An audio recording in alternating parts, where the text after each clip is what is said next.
Hello everyone, welcome back to my channel. My name is Mila, you're at Alexandrian Archives, and welcome back. I hope you enjoy your stay. Today we are doing a, is it Frozen? Crud. It's gonna be Frozen. Hello? Okay. I thought my thing froze. Whoops. Today we will be doing the Booktube Oldie Tag. I was gonna do the Booktube newbie tag because I never ended up doing when I first started Booktube, but then I was like, you know what? I'll just do the Booktube Oldie Tag. I thought it would have been funny to do the Booktube tag as someone who's been doing Booktube for quite a little bit. I'm not like a newbie. I've been doing this for quite a while. But again, my years on Booktube is significantly less than my years on Bookstagram, so I'm definitely a Bookstagram oldie, not a Booktube oldie. But regardless, we're gonna do the Booktube Oldie Tag. So this is just a tag that I found online, and it's been going around for ages. And it's just for those that have been doing Booktube for a while, just to talk about the pros and cons and how they feel about it. So the first question is, how long have you been part of the Booktube community? I do have roughly the dates. So if we're talking about like watching and discovering Booktube for the first time, it would have been roughly in 2020, so maybe March, maybe April, maybe during the summer of 2020 when everything shut down. March 2020 is also the time where I started my Bookstagram because I was like, I'm not ready to do videos yet. And also I kept my Bookstagram secret for a while because like I don't want my parents to know about this. Not out of fear, but I just out of like, I want this to be my thing. I don't want anyone else to really know about it. So in terms of watching, probably the summer of 2020 is when I was like, oh, people make videos about books? I could have been doing this whole time? Because, you know, Booktube, YouTube kind of has this perception of,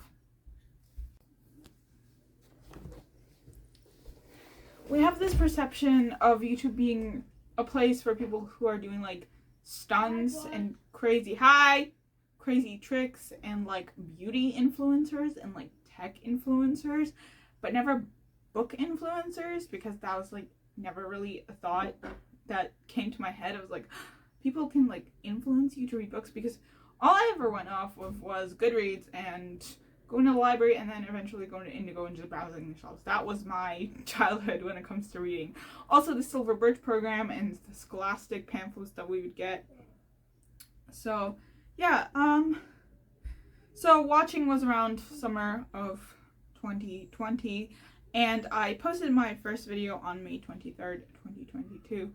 I'll link it down below if you're curious about what baby booktuber Mila was like in front of a camera. I think I'm better in front of a camera.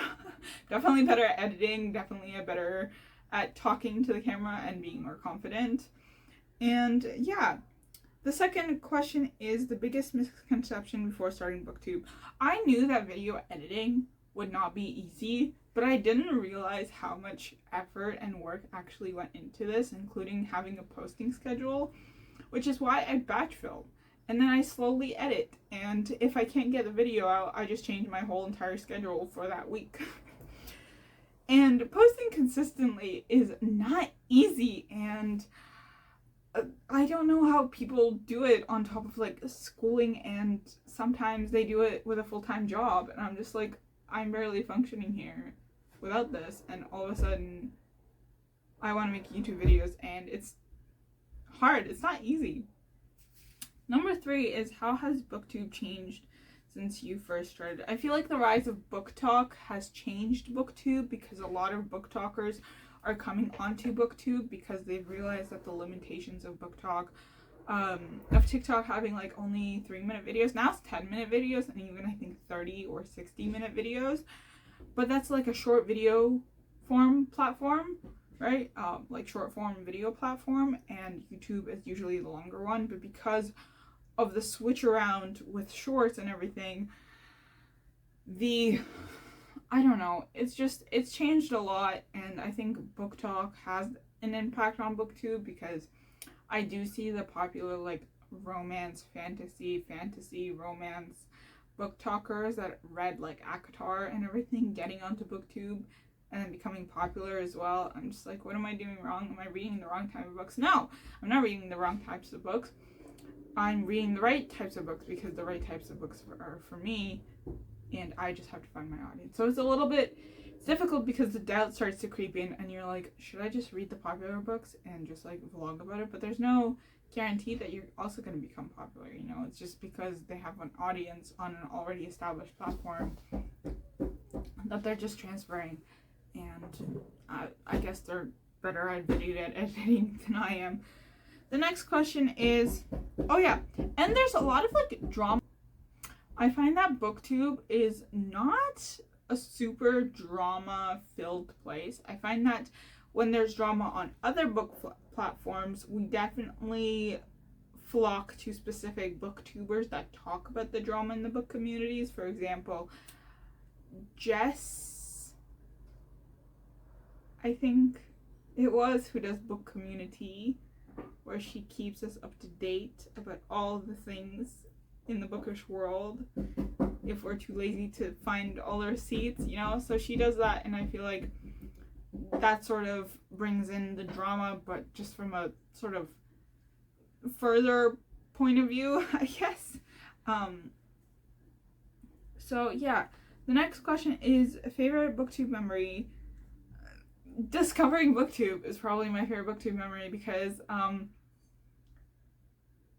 I literally was like, wow, people can get money for posting about books, and like they can make this their full-time job. And I was just like so shocked. I was like, wow, I don't have to go into beauty, I don't have to go into tech, I can do like book videos and just talk about books for like 15 minutes straight and then just be happy with it. So definitely discovering BookTube was a huge part of this. Next question is books that were introduced to you by BookTube. Brandon Sanderson is a big one. Booktuber, I will mention booktubers that I watch. Booktuber talked about it, another booktuber talked about it. She started reading it, and I'm just like, this is interesting, and so I got into it, and the rest is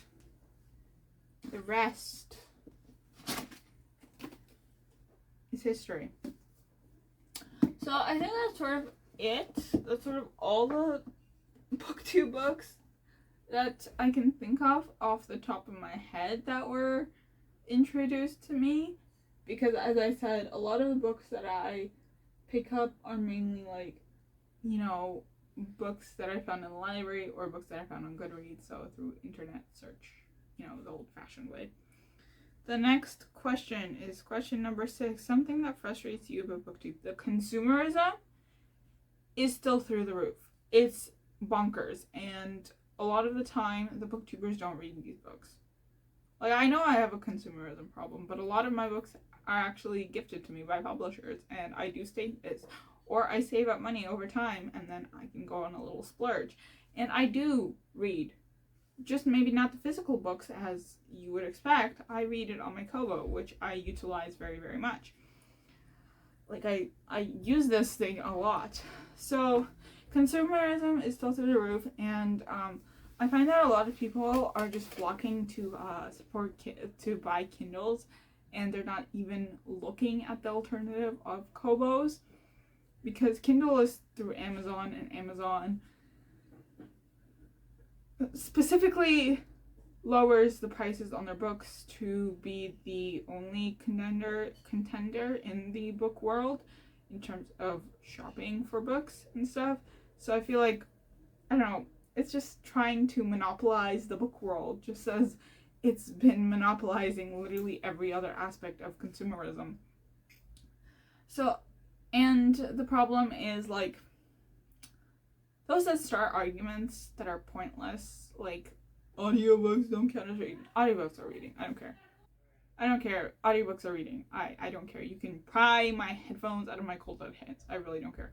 Also, those that, like, buy, like, 5 copies of the same book, just, like, why?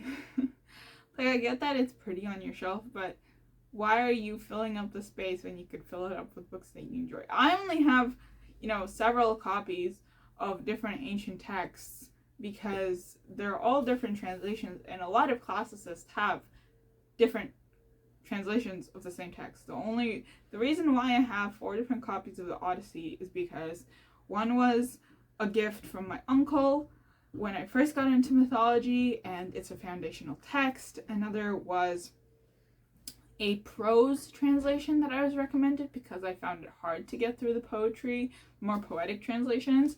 The third is, and it's the Penguin Classics version, and the third is the new translation by Emily Wilson. Well, granted, it did come out in like 2018, but like, it's still relatively new, and it's one of the only translations in English by a woman, or the only translation in English specifically by a woman, and it's gotten a lot of praise as well as a lot of criticism. And the 4th edition is the same as the Penguin Classics translation, like it's the same translation, it's just a vintage copy, and I got it as a gift because I asked for it. So that's literally the only reason why I have several copies of the Odyssey, is because they're different translations, and that is an important thing to know when it comes to classics. The reason why I have 2 copies of the histories is because one was a gift and the other I bought for myself because I was interested in the whole Greek versus Persia thing because I'm half Persian. So like, just the special editions of modern books, because it, like, these 90% of these books are not going to hold up the test of time, and I feel like people need to sort of prioritize things more. The next question, number 7. The next question is the last question for this book tag, but I do have an additional thing that I'm going to talk about. Hope for the future of Booktube. I'm hoping that the consumerism will go down, and I'm hoping that we will get more non-Amazon supporters. So go for Kindles, go for books, go for the Big Me tablets and stuff. And yeah, I'm just hoping that things will change in terms of consumerism especially. And stop getting into petty arguments that will amount to nothing, please. Just save your strength for better things to argue about. And the last one is favorite booktubers. So if you are looking for more booktubers to watch, Carrie from Carrie Can Read, Elle from Elliot Brooks, Kayla from Books and Lala, Daniel Green, same username, Sunny Kim, Alina from According to Alina. She doesn't really do like booktube stuff. She does more video essays, but I find that her video essays are really fun to listen to. She has a very specific cadence to her speech, and it's just very satisfying to listen to.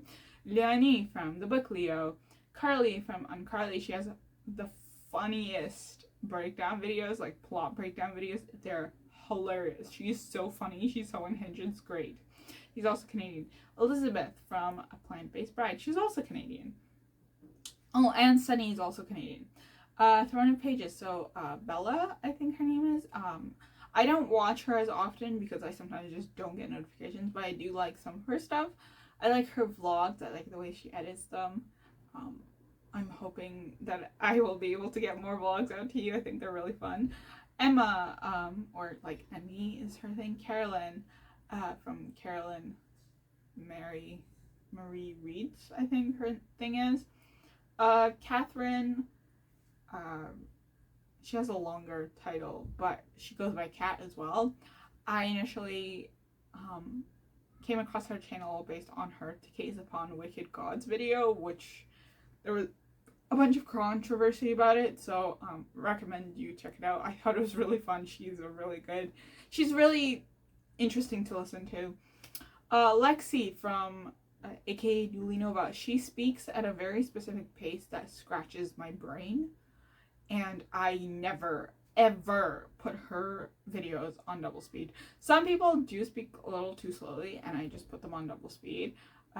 That's just the way it is, but she just speaks at double speed, so I don't have to put her at double speed. And the last one is Reagan from Proofs Project, so if you're interested, I will link them down below. And that is it for this video. Let me know your thoughts down below. Answer these questions if you are also a booktuber, a Booktube Oldie person, And like, comment, subscribe, follow me on all my socials, and I will see you in the next one. Happy reading!